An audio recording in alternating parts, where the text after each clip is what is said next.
News team, assemble!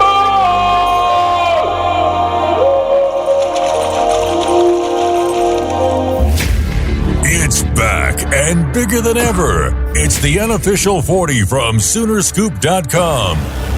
Now, here's the entire Sooner Scoop crew. Carrie, Josh, Eddie, and Bob. All right, we are back. It is the unofficial 40 podcast right here on Soonerscoop.com, where spring football is on our doorstep. As we had the newcomer media day yesterday in Norman. Got to talk to almost 40 players yesterday. Was it 34? Was that the total count yesterday? We even 35. 35. Because we got James Nesta. He hustled over from baseball, where Eddie said he heard that he was doing like an inter-squad scrimmage, so his hair was a little wet. But David Stone was there, and his table was certainly crowded. Eddie was staked out there, and I would say, I don't know, besides offensively, who would you guys say was the biggest attention getter? Well, Casey Thompson that's true, held court. But other than him, I would say you walked away thinking that Deion Burks, I thought he was one of the best interviews. Maybe he was my personal favorite. Daniel Akinkumi, I think people loved just listening to him because of his accent. And he's also just a talker, just an interesting story. But I would say Casey Thompson for sure. And Bob was over there, I think, for most of that, but he was definitely holding court. And I mean, that's like, you go from interviewing like 18-year-olds to just a full-grown man in Casey Thompson's. It's just a little different. Like, been doing it a little bit. Yeah, doing it a little bit, and he was also talking to a lot of people that talked to him in high school. Yeah. So there's some existing relationship there. But I was really impressed with Deion Burks. I know that's something that we had talked about after we kind of got done, and it was really good. I enjoyed our conversation with Spencer Brown as well. A bunch of those guys, they all kind of fit the same bill of what we've seen here over the last couple of years, and especially the transfer portal guys. Very comfortable talking to the media. I would say the one impression that they made just coming into the room, I was like, wow, this is a large group, or these are a bunch of large men. Yeah, I mean, I think on the offensive line, if we want to get into that group, and Josh can weigh in here too on some of these guys, Spencer Brown is a very large human. I mean, he is. We just looked it up before this, but he is almost the exact same height and weight of Walter Rouse, 6'6", 315 pounds. At least that's what he's listed on Michigan State's website. Walter Rouse was 6'5", 319. So, they're pretty identical in that. I thought Fabechi Awewu, which we learned how to say his name, he is a big human being, and he was a joy to talk to. I think that he's super intelligent, and I walked away thinking, okay, this guy's going to start for Oklahoma. Michael Tarquin, another big guy, not the best interview, but definitely a big dude. And then Garen Hatchett, I didn't think Garen Hatchett looked as big to me. He looked more like a center, but he did say that he's hoping to play guard. As well as Awewu.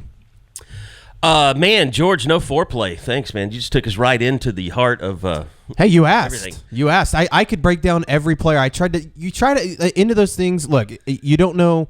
You can't sit there and project what guys are going to be, but you try to size these guys up and just see what they look like in person. I thought Deion Burks was way bigger than I anticipated him being. Same could be said for Sam Franklin. I thought Sam Franklin was a lot bigger than I was expecting. I don't know what I was expecting, but yeah. I was like, oh, okay. Jaden Jackson, big dude. I mean, he said that he's up to 297 pounds. Came in at 279.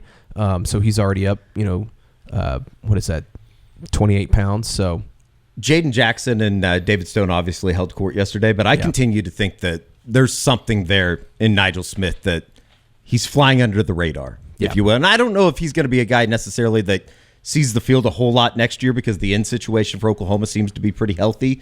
But at the same time, I still think he's going to be a very productive player at Oklahoma. Danny Okoye, too. Another guy he night and day, Josh, from what he looked like, just 3 months ago. Well, and I was telling Eddie, like, he's not as big as PJ was. Like, when you saw PJ, you're like, that's just a freakish human. But freak. Danny Okoye is in the same category of, like, you see him and you're like, that's just a freak of a human being. So, like, I wonder if they can find some sort of role for him next year. Yeah, with PJ, I know what you're like. Obviously, I didn't see Danny yesterday, but I heard you guys on the YouTube show talking about him putting on like 20-something pounds already, and knowing how big and muscular Danny was as a high school senior, like that's unbelievable. But I mean that's what he's about. I mean, all I ever heard about Danny was the work he puts in the weight room and how much he is a guy that's very dietary conscious. Like, I mean, he is a guy that has a clear mindset of what he wants to do and kind of how he wants to get there. But with, PJ, I would say they are comparable talent levels. But while PJ is this big, long, even if he can't get there, he gets himself into passing lanes kind of guy. Danny's just so twitchy and violent. Like, it's all so explosive. And so they're different in a lot of ways, but I think their ceilings are similar, which is great news for Oklahoma, because I think, PJ, I think they might be the most talented defensive end pairing OU's had in memory. I mean, it's the easiest way to say it. It's going to be interesting next week. We're not going to have any access. They're going to practice a week, then they're going to go on spring break, which I think there's some plus and minuses to that. I think, getting to go out there with them in the second week, of practices, knowing that they're, kind of settled in a little bit, I think you're going to get a pretty good idea of, who looks the best, who looks the part. It's going to be really interesting seeing a Danny Okoye out there with a PJ Adebaware, or even older guys, just to see kind of how he looks and stacks up. Same with David Stone. I think, hopefully we'll get to see a little bit of him, in the trenches, maybe doing some work there just to see how he stacks up and looks. But I think that's going to be a lot of fun here in 3 weeks to get to see them personally in practice with our own eyes. Yeah, because like I said, you try to size these guys up, and it's hard to tell when they don't have pads on and they're not next to other guys. Like Spencer Brown is a big guy, but like, what does he look like next to Jacob Sexton and those type of guys? And or Dion, how does Dion Burks look next to a Jalil Farouk or whatever it is? I think that's always interesting to see, and I think David Stone's a good one. Like, I wonder how big does he look? Because I even talked to him yesterday. He looks big, but you're like, is he really 280 something pounds like he's saying? Seeing him against those other guys, I think will be interesting to see. So hopefully we get to go out there soon and check that out. So Josh, I know we'll get back into that and maybe before we get out here in a little bit with Bob and his impressions too. But Josh, Future Freaks coming up. I know we're going to have a YouTube video of you tomorrow, just kind of giving the latest as well. By the way, don't forget, $1 for a month. You can get that if you're not a subscriber to SoonerScoop.com. You don't have to use a special code, anything like that. It's just go to the website, sign up. You'll get the offer right there. You don't have to do anything special. We're not going to try and trick you into paying more. But, it's a great time. Spring football starting up. George is cranking away. Basically, we talked to 35 people yesterday. There's going to be story after story after story that you're going to want to read. So go sign up on SoonerScoop.com. By the way, this leading up to this has been kind of your Enjoy Vision, Fresh Perspective look around, and we'll continue to look around what we saw yesterday with the Newcomer Media Day. But Eddie Radosevich is here with his, not just his wonderful personality, but his perfect vision. Thank you, Carrie. Thank you for the intro. Have I ever told you guys about my friends at Enjoy Vision? It's the best laser vision center in Oklahoma City. It's not even close. The combination of mind-blowing technology, experienced eyeball surgeons, and exceptional patient care was life-changing for me. What they're doing for the unofficial 40 listeners, they're giving $400 off of LASIK, George. Wow. All you got to do is go, shut up. This is a live read. Go to enjoywithme.com. That is the letter NJOY with me.com. Promo code U40 for the unofficial 40 listener. $400 off LASIK. Enjoy Vision. This is where you LASIK. All right, Josh, now I know it's kind of getting that time of year where you can kind of go out and see some guys in the high school variety and spring ball and things like that. What's life like on the spring circuit for you right now, or going to be? Well, it's actually exciting with Oklahoma kind of having, we've talked about it a lot, guys, a renewed presence in Houston.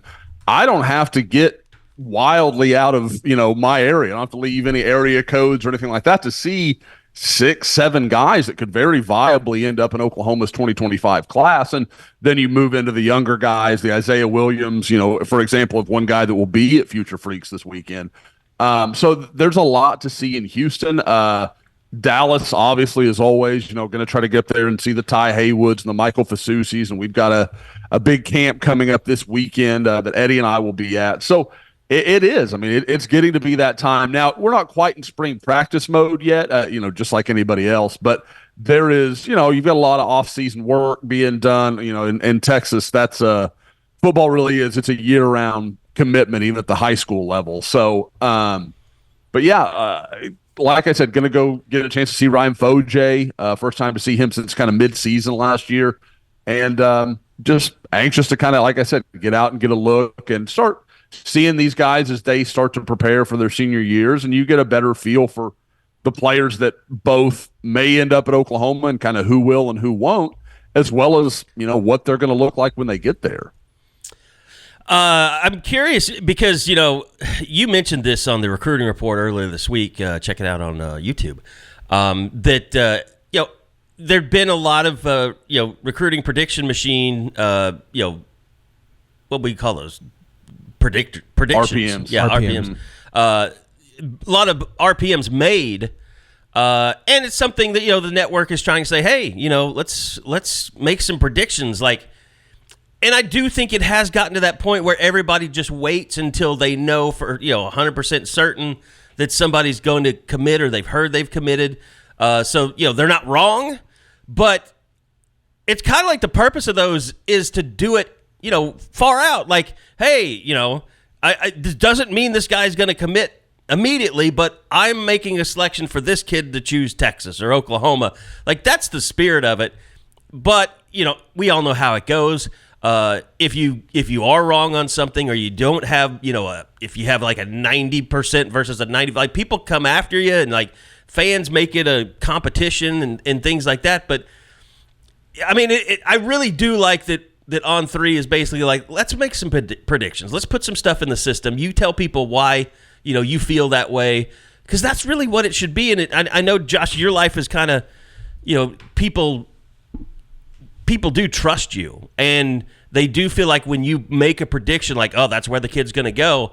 But that's not always easy on you in your life when you put things that far out.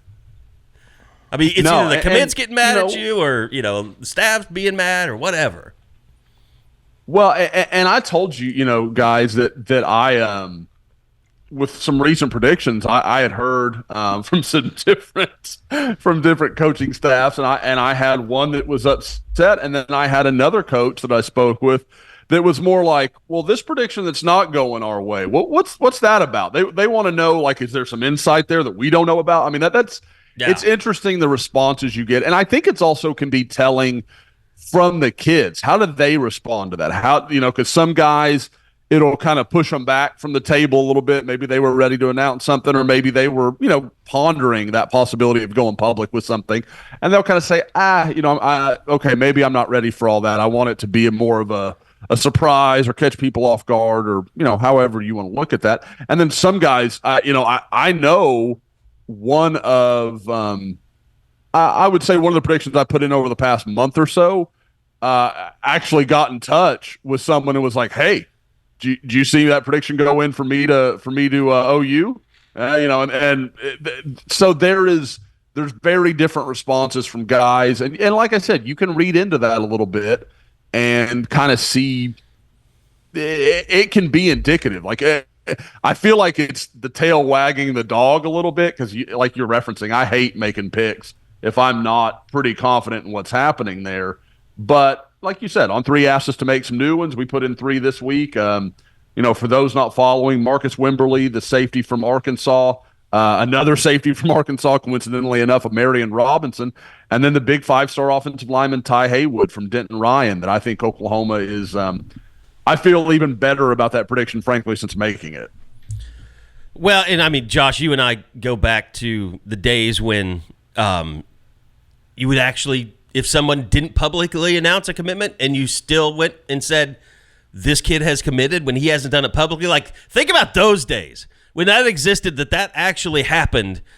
And the RPMs or the crystal balls or whatever, it's been the industry's workaround to not being able to do that anymore in the eyes of a lot of people. And it's kind of like everything else. Everything evolves. And now kids pay more attention to the prediction game. And it's obvious like coaching staffs pay more attention to that. So where does this thing go next? I mean, like I don't know, because everybody's always going to figure out a way to get information out there that maybe players or coaches don't want, which is kind of the entire part of this industry. I mean, everything that we do, whether it's team related, recruiting related, whatever.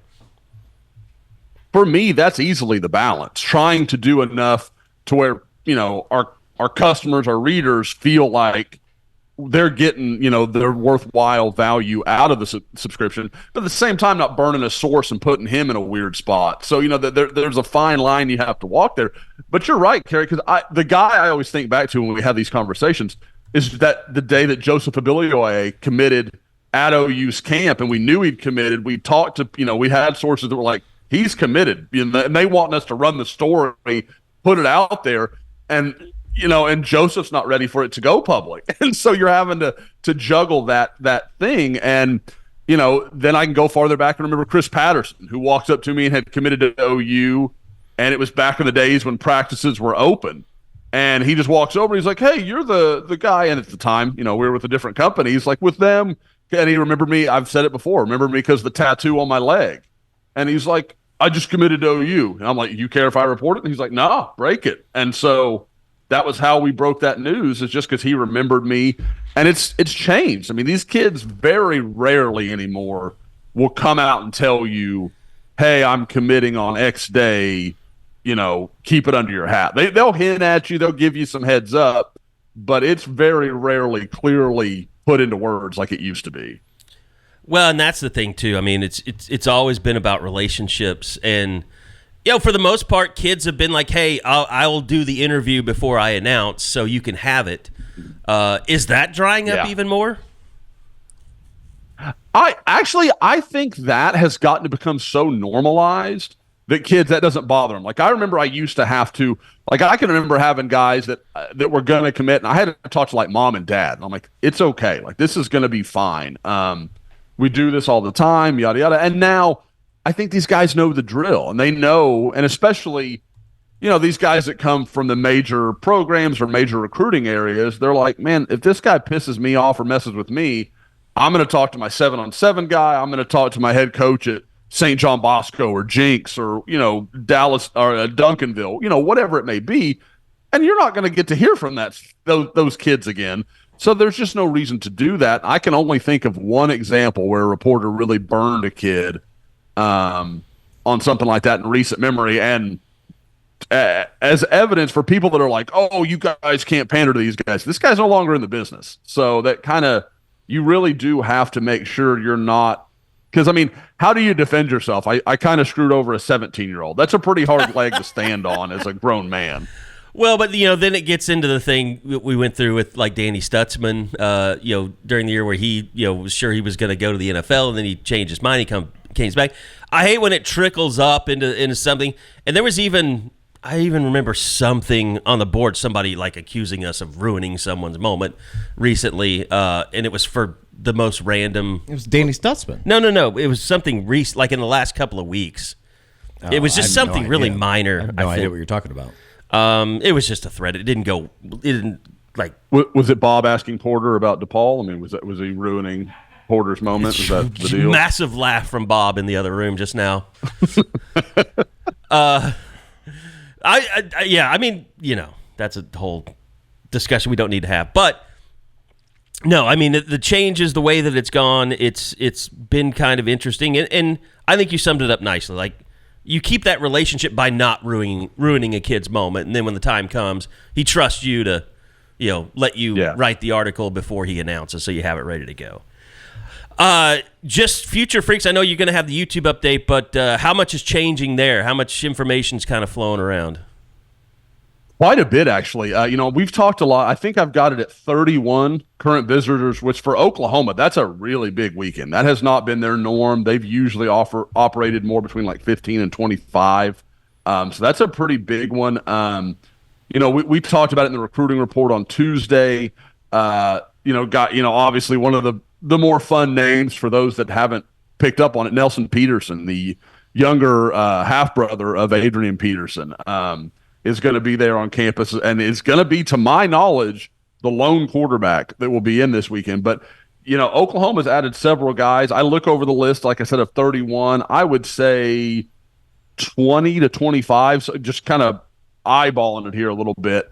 Are guys that already hold Oklahoma offers, so that tells you that it's a good quality group. And some of them, a good example is Bryce Gilmore, an offensive lineman from Prosper, that Oklahoma's bringing in this week and doesn't currently hold an OU offer, but he's got an Oregon offer as a 2026, going to be junior. So that tells you, that even the guys that don't have offers, they're big time, really talented guys. So it's a really solid list. And I think we've added maybe 10, 12 names even since Tuesday. And I won't be shocked if there's not, 3 or 4 more that kind of trickle in here this week. All right. Outside of anything else big recruiting we need to discuss that's happening? Or I guess no, nothing huge. The one thing I will say, just for pod listeners that want a little recruiting talk, probably the most interesting guy that's coming in, and like I said, we've talked a lot about 2026. I know of 3 2025 guys that are coming in, all have offers, and probably the most interesting one of them all is Trent Wilson, the big top 100 defensive lineman from actually the same high school as Jalil Farouk Wise out in the DMV. So he was originally supposed to come in April, and I don't know if that's off or was just scrapped for this one yet. I don't kind of have that answer. But for him to come in now is a big win for OU. He's going to take some more spring visits, and then obviously Oklahoma will hope to get him back in the summer for an official. But this is a guy, when people ask me, Josh, how are they going to stack this defensive line class on top of the next one? This is one of those premier guys that they really seem like they've made some ground up with, and I think they've, starting to make a real run at, maybe in that top 2 or 3. I know Penn State's place he's been a whole lot, so Oklahoma's going to have some ground to make up there as far as familiarity, if nothing else. But this is it's big news for Oklahoma to get Trent Wilson back on campus, or I guess on campus the first time. All right. Back to kind of yesterday, and we did talk to Brent Venables. I mean, he had his press conference. Oh, by the way, you guys had a Brent Venables breakdown. It's up on YouTube right now. Shout out to YouTube for going down last night and keeping me here till like 9:30. But it is up now. You can go watch it. And George even got in a fight with him for yesterday. I wouldn't say it's a fight. A little back and forth. A little back and forth. I thought it was interesting because I asked him, would he be basically interested in hiring a general manager? That's been kind of the hot topic in college football. And I know that there's also been some rumors or even one report that says that they are hiring a general manager, which is false. But just kind of wanted to ask him about that. And, he kind of shot back at me and said, well, what do you think a general manager is? And which, And we've discussed that a lot. I mean, it's different for NFL. Everybody. Yeah, it's not the NFL type that you're talking about. It's a lot of different people kind of coming together and having different duties that kind of make up what one general manager would be. Right, and I think that I think we should get into the Michigan thing because it does include Oklahoma. Michigan hired Sean McGee yesterday. So on Wednesday to be their general manager. And I thought it was interesting the way that they described his job. McGee will oversee all aspects of the recruiting and player personnel departments, as well as coordinate the program's NIL initiatives. He will handle the identification, evaluation, and recruitment of prospective student athletes in conjunction with the head coach and staff, and manage the roster of current student athletes while identifying future needs for the program. That to me is that's exactly what a general manager in college football is going to be. And I think that Oklahoma behind the scenes, and you've reported on this a little bit, Kerry, they kind of have multiple people working in that role right now. Yeah, and Woody Glass is kind of taking the whole structure of everything has been changing quickly. But you had Thad Turnipseed in here, and that just didn't work out personality wise with from what I was told with a lot of people in the department. And I think that was something that kind of was. It was a blow to Brent that he ended up leaving, and that he was kind of planned to be his right hand man and all of that.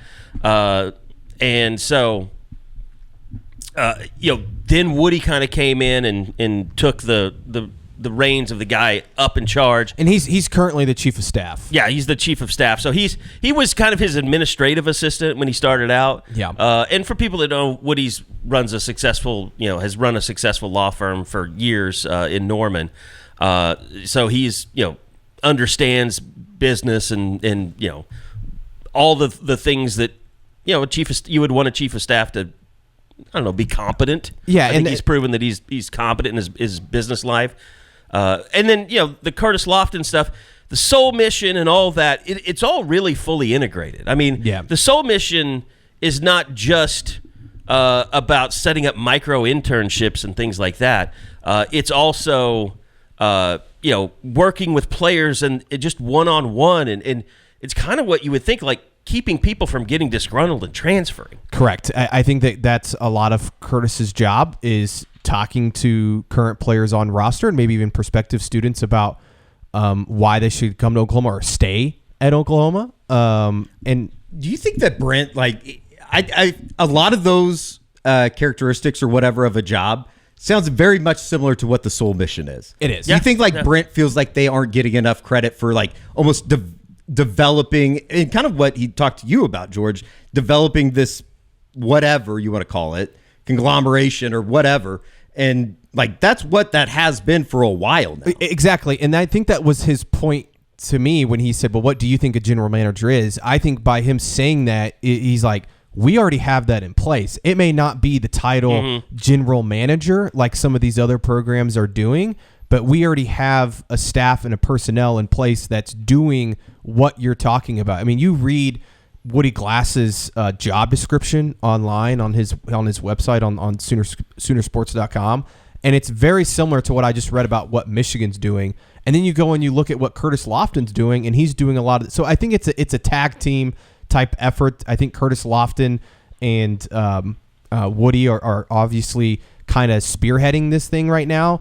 They could get different, titles here in the future. That wouldn't shock me if that were to happen. But I don't think that it's just going to be all of a sudden they announced they've hired a quote-unquote general manager. Now, I have confirmed that they tried to hire Sean McGee for Michigan, and that was in the Wolverines report yesterday. I've confirmed that OU offered him a similar type role. I don't know what exactly the title would have been at Oklahoma, but they were interested in hiring him, and he was the chief of staff for the Chicago Bears last year, and previously worked under Jim Harbaugh for I think 6 seasons as his player personnel guy. So, and maybe that is also, I think, important to note. Maybe that's why we're just now getting to, like you said, an imminent, kind of announcement of what titles are going to be, because the McGee stuff, didn't end up working out, and so now they're like, okay, we know we don't have that guy, so here's the structure of our. And I think a large GM part of offices. it has to do with what's going on, and I don't want to get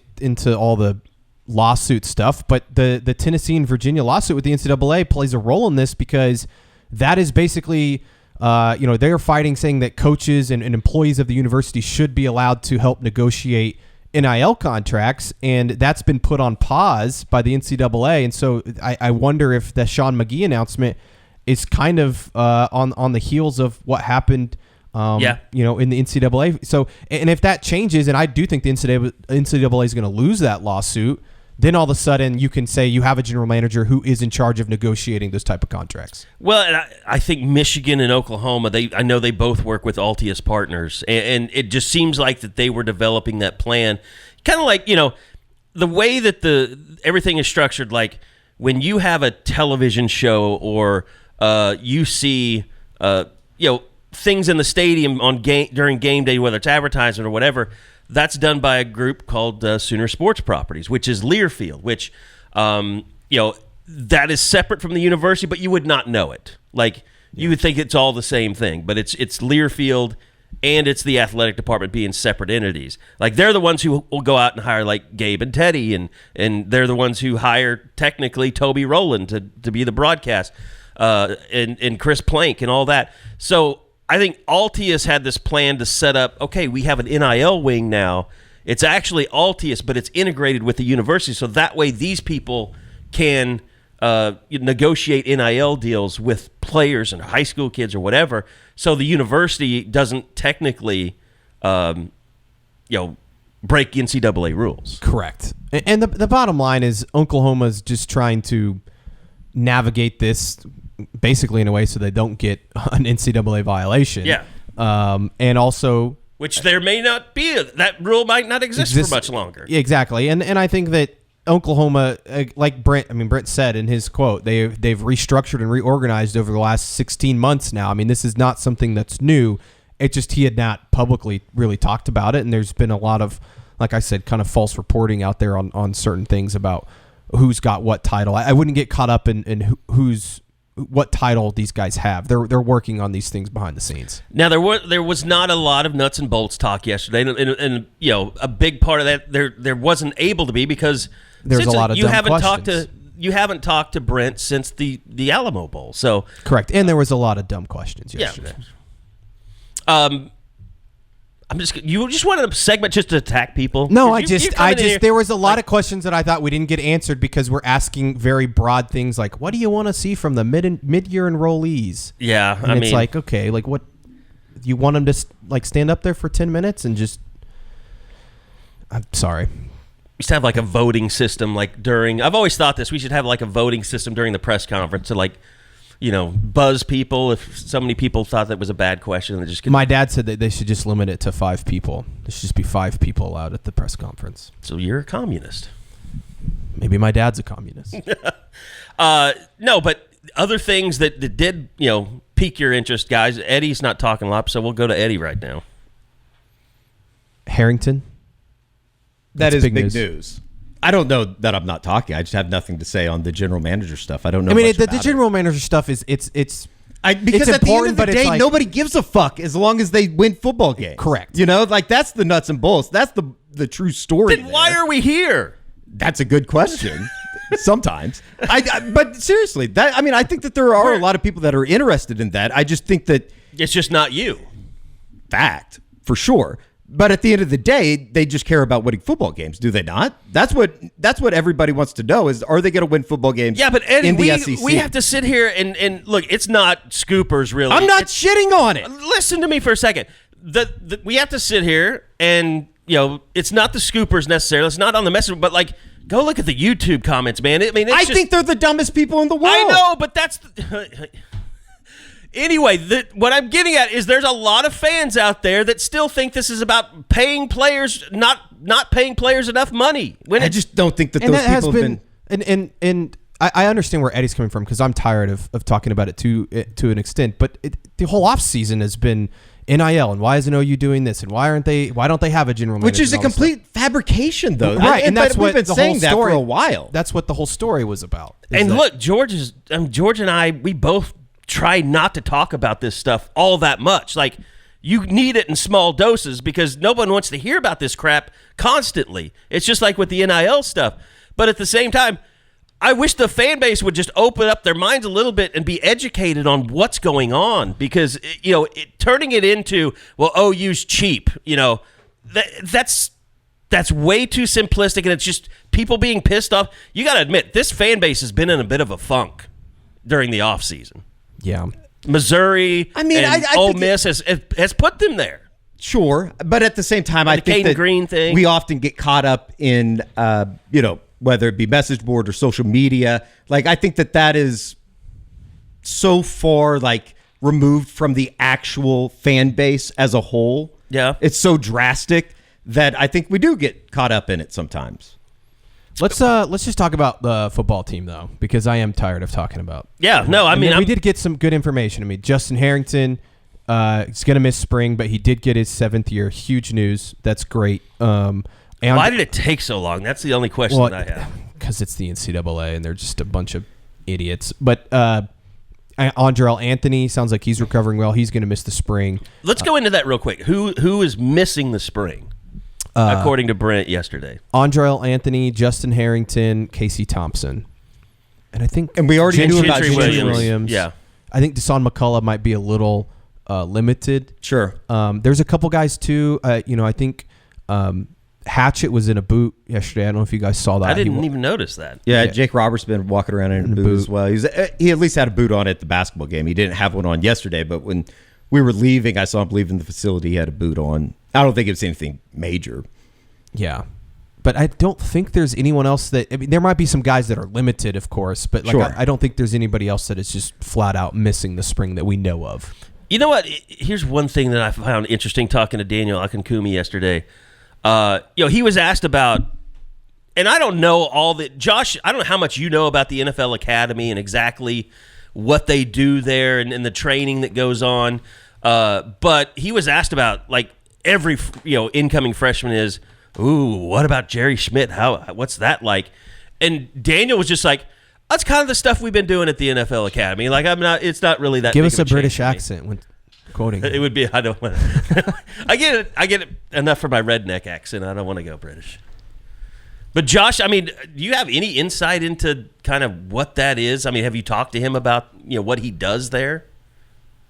A little bit. And I mean, like, because I know basically when he got there, he was done with school. Like, he's really been working like an NFL guy for about 18 months, where he's just working on football and strength training and all that other stuff. Because that was, guys, and you can certainly add in here as seeing him yesterday, but that was what blew me away at Under Armour. I was like, oh crap, this guy's well put together. This isn't like some big soft English kid that's going to have to get used to the strength and the power in college football. Like, you're like, holy crap, like he's developed a little bit. So, but yeah, like I said, I think the NFL Academy is kind of what you think, where they get these guys from all over Europe and in some cases, the world, and they end up just there basically learning to play football. I mean, like, because, I know Daniel I've said it before, was a basketball guy,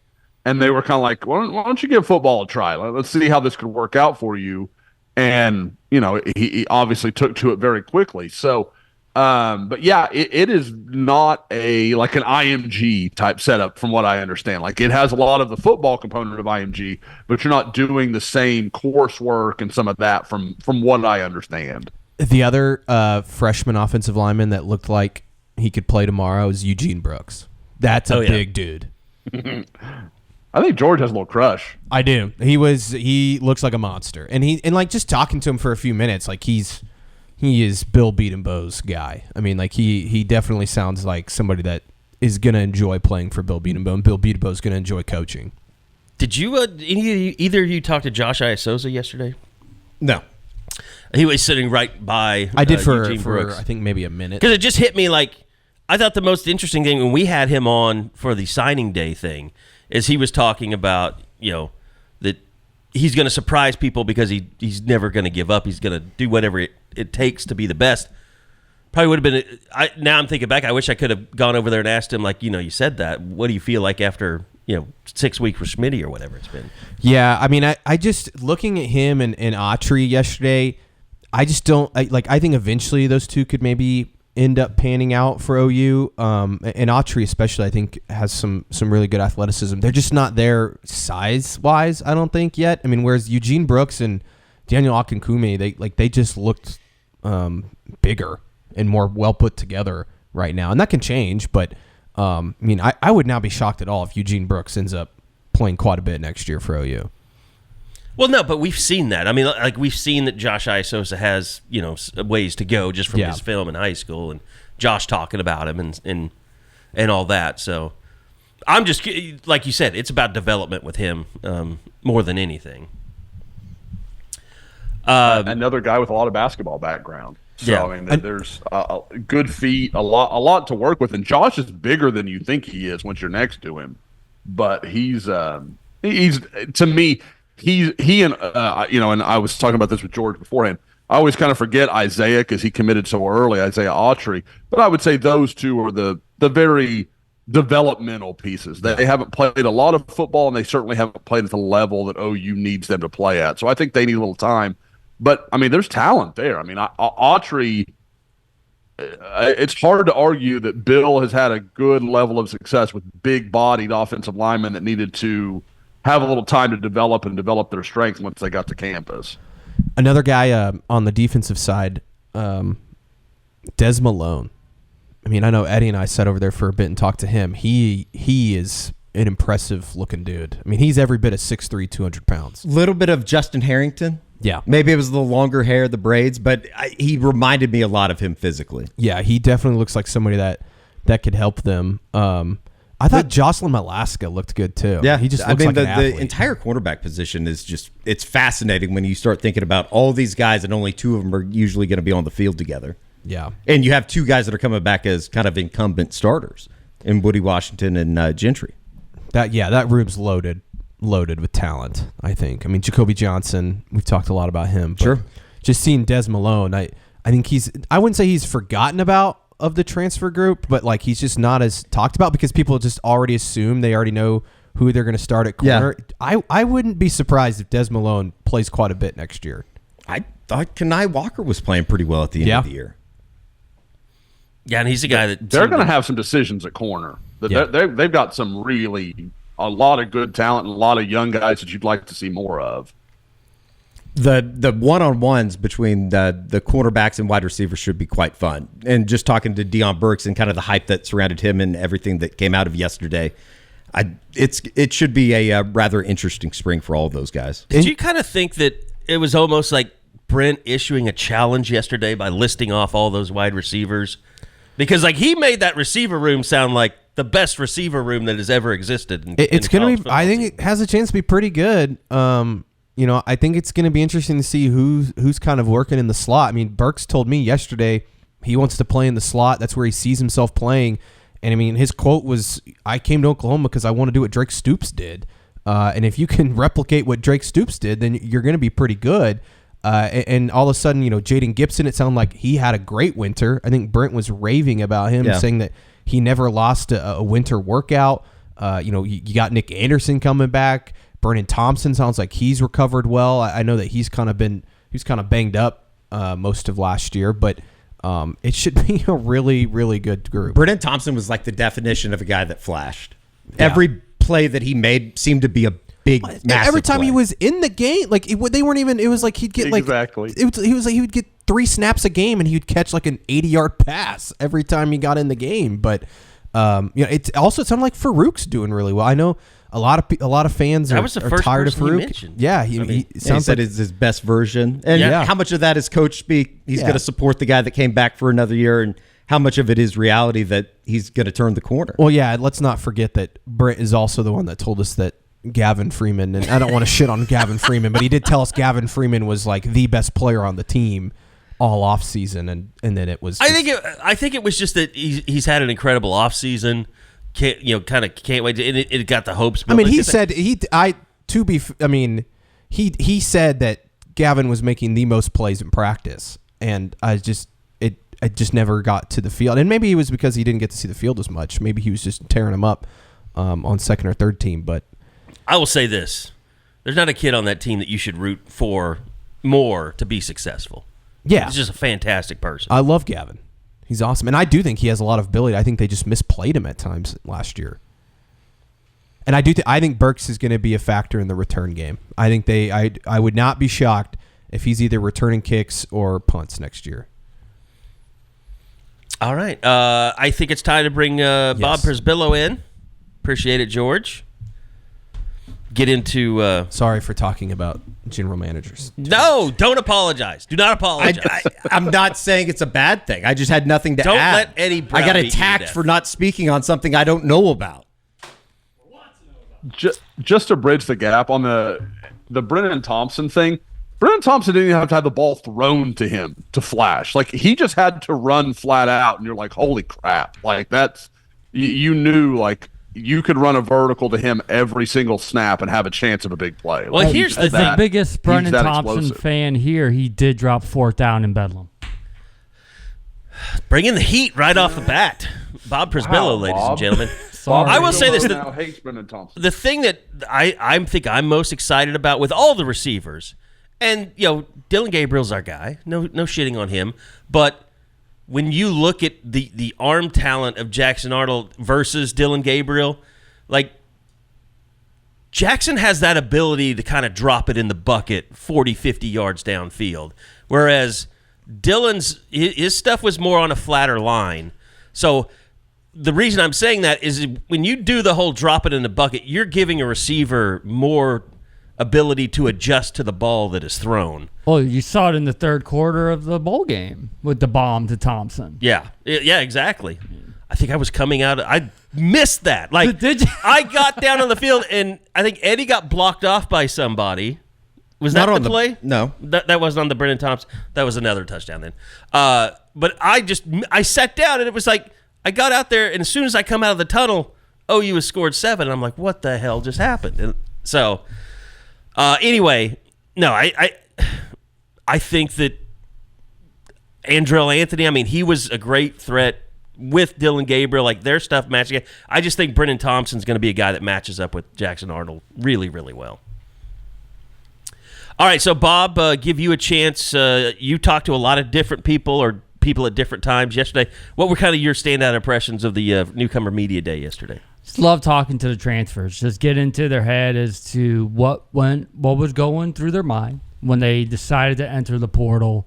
Did they have any idea that OU was going to be the school that would eventually pick up the phone, make the call, try to make this happen? Like, you could hear the surprise in some, like, Samuel Franklin had no idea what his market was going to be like at running back coming out of the portal from Tennessee Martin, and how just working with DeMarco Murray for him is the ultimate dream, and he can't wait to really get started to go in the spring ball. And then someone like a Caden Woolard, who had such an accomplished career at Miami, Ohio, and just deciding I need to take this chance and see what this last year can bring me. And Brent and Miguel Chavis are two guys that can do absolutely just that. In terms of Brent, when his press conference, we talked about, you probably heard us talk about that, but anything else that we didn't mention that kind of stood out to you?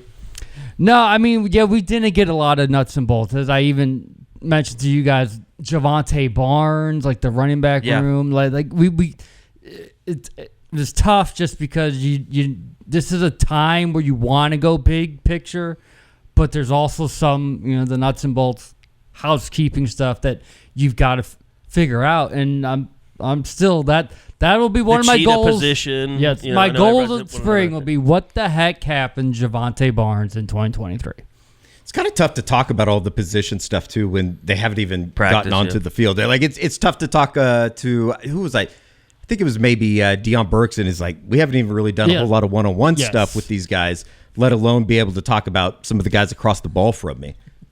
Well, it's like the Woody stuff. It's like, yeah, he said that he wants to play different positions, but what's that going to look like? Is it going to be, because, even if he moves to Cheetah, like, is he going to be able to hold up physically? Is he going to be good in space? Like, what's he going to do, with tight ends, and guys that are more physical than him? So you got to see how that looks, and it might be that he ends up back at corner, and that's his position.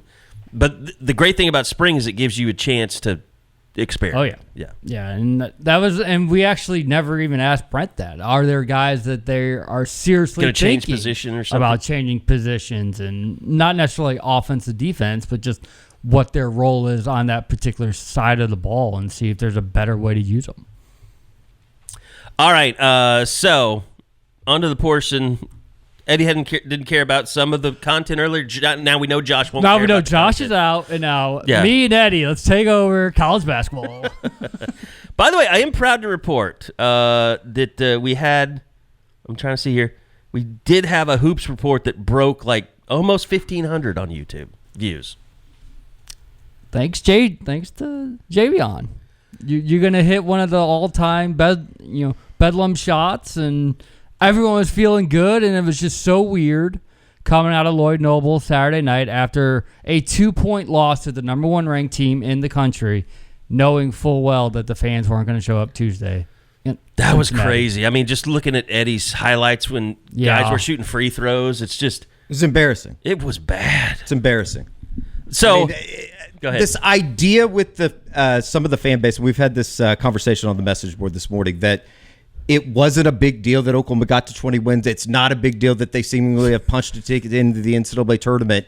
It's fucking insane to me that it's being almost demolished in a way. Yeah, it's like whatever. It seems if there's a way to discredit what Porter Moser and the team have done this season, they're fans 20 and are finding a way. They're 20 and 10. Like, it's a very successful season, all things considered. And the win that they got on Tuesday night, it wasn't the prettiest thing, but they won. Like, that conversation is much different if we're talking about a loss, which would have been devastating. But when you walk into the arena and all of a sudden you figure out that Javian McCollum's not going to be able to start, you know that it's going to be another physical game after the run that they had with, not just Iowa State and Houston, but the 5 games or the 3 games before that. Like, that was a massive win for the program to get over that hump, something that they hadn't been able to do in the first 2 years under Porter Moser. Look, I'll be honest. I didn't know that stuff was going on the message board stuff. But we all know, of all the 3 of us sitting here now, talking about Bob, Eddie, and I've been the one that, has been kind of the detractor. And George has too. But you've been the voice of the common fan. Yep. Thanks.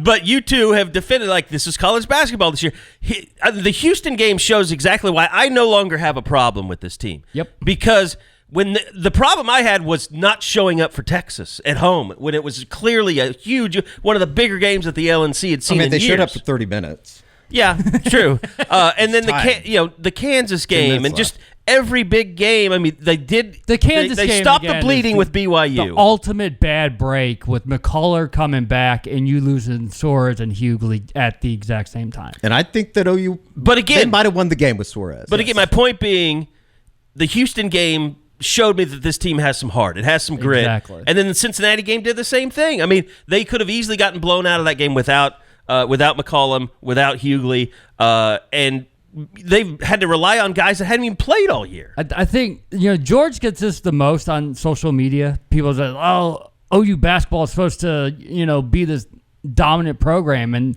that's why I really want to stress that's the first 20-win regular season. They've ended up with 20 wins before because of tournaments and stuff like that since Buddy, but the first 20-win regular season since Buddy. It's been 8 years. That's kind of where this that's where this thing is at right now. And I think that, you have to kind of remember where this thing is coming from, just in terms of what Porters have to almost rebuild it a way that you can't just dig yourself out of it unless you're just scoring hit after hit after hit in the transfer portal. And I just think that, like, what they've been able to do in this conference, somebody this morning said this should be a top 25 type program or team or whatever. I mean, you're talking about 1 or 2 wins. If all of a sudden you look up and they were 22 and 7, they might be top 15 right now. There haven't been a lot of games where they won, where maybe you didn't feel they deserved it, but you could think about Texas Tech at home. That's one, like, that could have been a win, and that's something, that especially coming off the Texas game, that was where he lost the fan base a bit. You had to try to get it back, but I mean, they're solidly in the tournament. We've mentioned it before. Like, Porter Moser is not going to politic at all this next week because he knows the work has been done. It's not like 2 years ago where he really was like just fighting and clawing and trying to say, look at what we've done. We've earned it. And then ends up their team number 70, their second team that's being left out. He is going to have no issues. He's going to be able to sleep at night. Well, if Porter ever does sleep and is not watching film, he will be able to relax comfortably. Well, look, Texas to end it, who knows? I mean, you go down to Austin, you pull something off, it changes the complexion of the entire season. It changes nothing to Kansas City. It's going to be OU Texas again. Right. So that's what's really weird. But I mean, for the fans, Saturday. what we're just talking about is everybody being down. All of a sudden, they go to Austin and beat Texas. I think fans. I think a lot of these people that are being critical, they gave up after the Iowa State game, didn't just stop watching the team.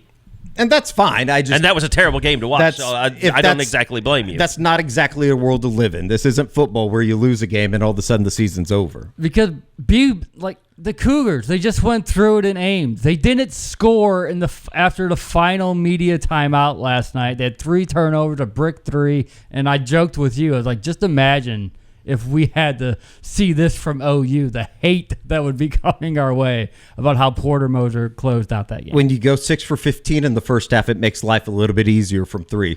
I think they went 2 for 14 in the second half last night at Hilton. And that's how you blow a 14-point lead on the road. But I'm interested about Saturday just because, again, if you look at it, there's not a lot of ways that this isn't OU Texas in the 8-9 game come Kansas City, come Wednesday. And with Dylan DeSue being banged up and McCollum being banged up, I'm not saying these teams won't lay it all out on the line Saturday, but I just sort of want, like, the win doesn't move the needle, and I hate to say that. I think they're locked into the 8-9 game of the NCAA tournament too, unless they really make a run in Kansas City. So I just feel like no matter what you do the rest of the way, you're in this 8-9 this bubble the entire way. But it possibly could move the needle just in terms of interest within the program. That's what I would say. By the way, I didn't know that they saved Kemper Arena. I have no idea. They're not playing anything there anymore. What are they doing with it? It's just high there, school right? games, Yeah. and they can't even have concerts and stuff there. Well, I know that. Any concert they have has to be 2,500 seats or less. They play the D2 thing over at Municipal Auditorium in Kansas City because that's going on right now. Okay. Yeah, and that's where all the women's stuff. By the way, it's the used to be. Hy-Vee Arena now. Oh, It's not. What? It's not like it should be like Kemper's Hy-Vee Arena or something. ouch. Yeah, I mean, that would have been cool if they would have had like a OU Kansas game there or something. Why? How much could you actually make off that deal to not just leave it as Kemper? Like, how much is Hy-Vee actually paying? Like, Yeah, is that for an probably arena quite a that bit? doesn't have any Not just major leave it events, as really? Kemper. Yeah. I mean, I know it's a bad memory, but I mean, OU Kansas and Kemper one more time, that would have been cool. Nostalgic. Maybe for all the people that are stuck in the 80s that are cheering for OU basketball. Are there even 2,500 of those? I don't know. So it fits. It fits the criteria. I watched I watched a good chunk of that Houston game, and I agree with Carey. Like, you were like, okay, like whatever. It got in the last minute, and you were like, whatever happens here is fine. Like, this team they fought. Like, they could have quit multiple times. I think I turned it on. It was like 74-61. Houston just got on a big run. They're like a 6-8 point run or something. I thought, well, this game's over. And you just kept chipping away. That's the other thing, Josh. I think that there'd be a lot of people right now if OU, all of their losses here over the last month, if they would have all been 87-85 or 92-86, I think there's a lot of people that would have been able to stomach that a little bit more than looking up and you had 4 field goals against Kansas in the second half. Or, like, I think that the way that they've lost some of these games and just looking so awful offensively, the Baylor game has been a product, or has been kind of a product in helping this idea, this narrative that this team isn't worth a shit. Yeah, and it is a credit to them, and we've brought up repeatedly. Porter's brought it up time. And it's just, if they have a clunker, it doesn't mean the next game is going to be a dud too. And I give them a lot of credit because I felt you started riding a wave of momentum, either positively or negatively, and you really don't. You don't know what you're getting from game to game. I didn't know that after the Houston game, if this team would be just deflated, have nothing left at all after giving everything they had to try to beat number one, would they have anything left against Cincinnati? And you're down 18-5. You have 5 points in the first 10 minutes, and you're wondering, like, where's the heart? And then it shows up again. All right. So, like you said, OU Texas pretty much guaranteed to be replayed after the final game. Yeah, It is not pretty much unless guaranteed. Oklahoma State goes Something to BYU, really which weird I would don't have to- think is yeah. going to happen. And then, obviously, the big news in women's sports world, really national news too, but OU's win streak finally ends. It dies at 71, and everyone could not be happier, it seems. Oh, yeah.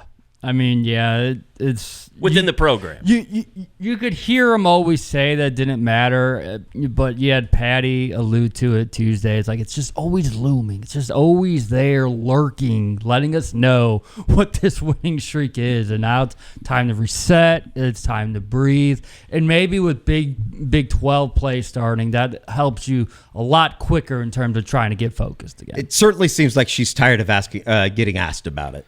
The win streak and everything that came with the loss on Sunday in a game that was basically uncharacteristic of what this program is.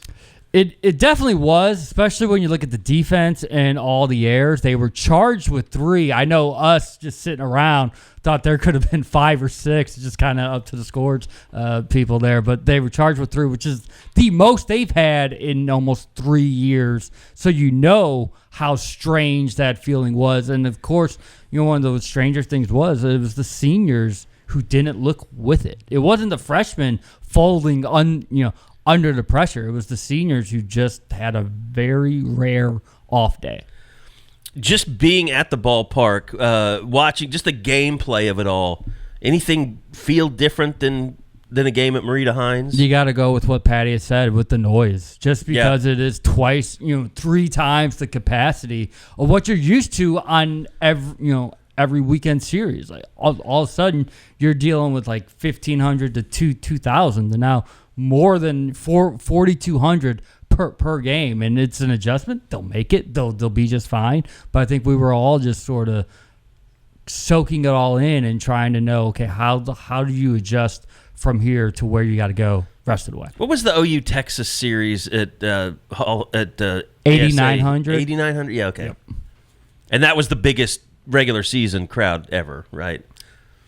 Yeah, I mean, it'll be interesting, especially moving in the SEC when, you have new series coming. Maybe, like if you have a Georgia coming to Oklahoma, I mean, what a freaking weekend that'll be. I mean, yeah, you look what Georgia, LSU have been able to do the first part of the season. Alabama is looking really, really good. But that's not to discredit Big 12. I think when Baylor comes around here in a couple weeks, that's going to be a really nice series. That will get the USA Hall of Fame treatment on Friday night before going to Norman Saturday and Sunday. But now they begin. Iowa State. What we know from Iowa State last year, we all mentioned, is that they were the first team to try to go use a pitcher every single inning and throw off the timing. I don't know what tricks they've got up their sleeve this year, but I know the focus with Patty is just it's on us this week and making the adjustments that we need to play up to our high level instead of being just good enough to win. Well, and I think, for this softball team, especially trying to figure out the pitching rotation and the clutch pitching. Yes. Like the run rules are really bad for this team. They need some close games to see who really has that, closer mentality. Yeah, and you saw it Sunday. Maxwell didn't have it as a starter. Carly Keeney comes in, does a great job until we get to the 7th and 8th, and that's when you're wondering, well, who would you have put in? Well, Jordy. So, who are you going to put in 2024 to stop the bleeding and try to make sure your offense always has a chance at trying to win? And it's absolutely something we'll have to watch during the next couple months. Eddie, I think they're going to be fine. I want that on record. I think they're going to be okay. And it's something you've asked a couple times, Carrie. Now we're seeing it. Is Tiara Jennings the answer at short? Yeah. That was the first weekend where, you could finally say, wait a minute, you need to look at it. You might not have to make a change, but you have to evaluate it and see, does it still make sense? So that question is still unanswered. She played short Wednesday, so we'll see what happens Friday when Cyclones come to town. But there's a lot of, especially on our message board, saying that Avery Hodge is better suited to be at short or to move Alyssa Brito to short and Alina Torres to third. Interesting. Okay, thanks for the softball update. Eddie, baseball. What's the hope there? I mean, just what gives people hope coming out of that Vegas series? Because they saw a team. Literally nothing out of the Vegas series. That would be a good place to start. They were awful. Yeah. I mean, they walked 12 people over the course of the 2 games out there. The Saturday game getting rained out. Really, really bad loss on Friday, playing in winds that were up to 67 miles an hour. And then, it was just kind of a disaster from the pitching standpoint. You walk guys and then you give up pop-ups that end up being home runs. I mean, not much you can do. And then Sunday was just a brutal loss on a ninth inning that you weren't able to close out a game, that you had a lead by a run going into it. So they bounced back against Wichita State. Good, solid win. I think Wichita State's probably a little bit better than they have been. They've been terrible over the last 5, 6, 7 years. Definitely a different program than what that thing used to be under Gene Stevenson. But they have a big weekend coming up.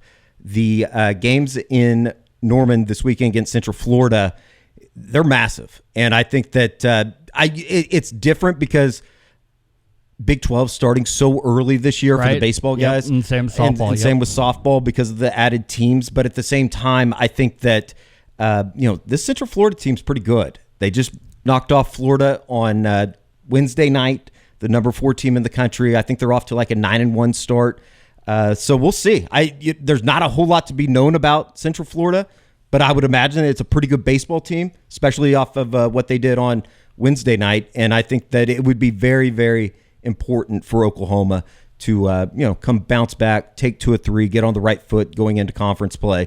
They really hit the ground running because you have Central Florida this weekend, Oklahoma State in a midweek non-conference game at Eldell next Tuesday, and then they go down to Fort Worth and take on a TCU team I don't believe has been beat yet this season. So they got their work cut out of them over the next couple of weeks. I think that we'll be able to answer your question, Carrie, a little bit easier in about 2 weeks when we kind of get into about a month and a half of the season. But we'll see. 6-5. Well, I mean, coming out of Arlington, there's reasons to be excited about some of the arms. Sure, and I think that that's still there. They got a little bit wild on Friday, Sunday of last week. Will Karsten started in the midweek on Tuesday, pitched pretty well. I think that the 3 runs came on a solo jack in the 9th and a 2-run homer. They're going to be fine. They just, I think, really need to kind of focus on getting off on the right foot here over the next couple weeks. All right. By the way, OU has announced Pro Day, and the participants coming up on the 12th of March Tuesday. 12th. That'll be Tuesday. We'll be there for full coverage, but Drake Stoops, it'll be his time to shine since he didn't get a chance to go to the Combine. Austin Stogner, Walter Rouse will be back. Probably just go through positional since, I don't know, I honestly, Josh, I didn't pay a ton of attention to the Combine this year because so much stuff was going on with softball and things like that, but was there anything from that you took from any of the OU guys? I mean, it seemed like I was hearing like Andrew Rame was kind of impressive in some of the stuff. Yeah, Rame's testing didn't go very well. I think that's really what was the notable. Guyton, I heard Gabe say it, and I couldn't agree more. Like, I thought Guyton would run better than he did, but I think he verted something like 34 inches or just something insane for a guy his size. I did see some of his position drills, and he looked pretty solid in most of those. Yeah. I don't think there's any question. He looks like he's still going to be a first rounder. And guys, there may be like 75% of this first round that's just offensive tackles, quarterbacks, and receivers. Like, those 3 positions are so deep and so loaded, it's nuts. Like, in another year, Guyton might clearly be the number 1 offensive tackle, and this year, Joe Alt looks amazing. I mean, there's a bunch of really, really good tackles in this class. He'll end up sliding down a little bit, but because of that, he may go to a really good franchise rather than having to go and rebuild with some rookie quarterback. I do remember seeing some of the Combine and thinking to myself, oh, shit, that's why Michigan's so good. When the offensive line were going through drills, and Washington, too. I mean, those dudes, they had some linemen on those teams. Yeah. The dude that amazed me, and it's a guy I liked all year, I think it's Falaga. I don't know how you say his name, from Oregon State. That dude is a beast. And then, tested really well, looked great. You're like, holy cow. I kind of thought he'd be one of those poly guys. It's like real strong, real powerful, looks great on tape, but maybe he'd get to a testing environment. It wouldn't look as clean, but no, he looked. He's probably going to be a top 10 pick. He's unbelievable. But yeah, McCabe Tower. I just turned into something, a machine there. That sounded like a skip. It really, the record Old came CD. off the needle, yeah. Rondell Bothroyd would get his chance, Isaiah Coe, Jonah Lualu, who I would think would be probably one of the more intriguing guys to NFL guys. Want to get out there and just take a look. But so it'll be good to see those guys get their day. A lot of them not getting it at the Combine. So that's coming up. Also, spring practice will be starting the day before. There won't be any media access. We'll get some things sent to us from the university, pictures and what video we can get. We'll put it out there for you guys and use it for some of the shows on YouTube as well. So any last thoughts, guys, before we get out of here for today? Negative. Good. All right, that will do it. We appreciate everybody listening. Don't forget, sign up now for just $1 if you're not a member of Sooner Scoop. Tons of stuff. Bob is going to be cranking stuff out from the 35-player media opportunity yesterday, as will George, and lots of video out there on our YouTube. Eddie will continue with that as well, plus lots of recruiting from Josh. Got the Under Armour event coming up Sunday. The list is coming. Got a No You Commit included in that one as well. What was it? Who's the? Oh, you can't. I can't even remember his name now. Which kid are we talking Elijah about? Thomas. I missed the lead in a little bit. Elijah Thomas. Oh, yeah. He will be out there on Sunday, as well as several prospects, as Josh talked about. So a lot of stuff to come. Go sign up, $1 for a month. If you're not a member, we would love to have you. So for everybody, I'm Kerry Murdoch, and we'll see you back here again next week for another edition of the Unofficial 40 Podcast right here on Soonerscoop.com.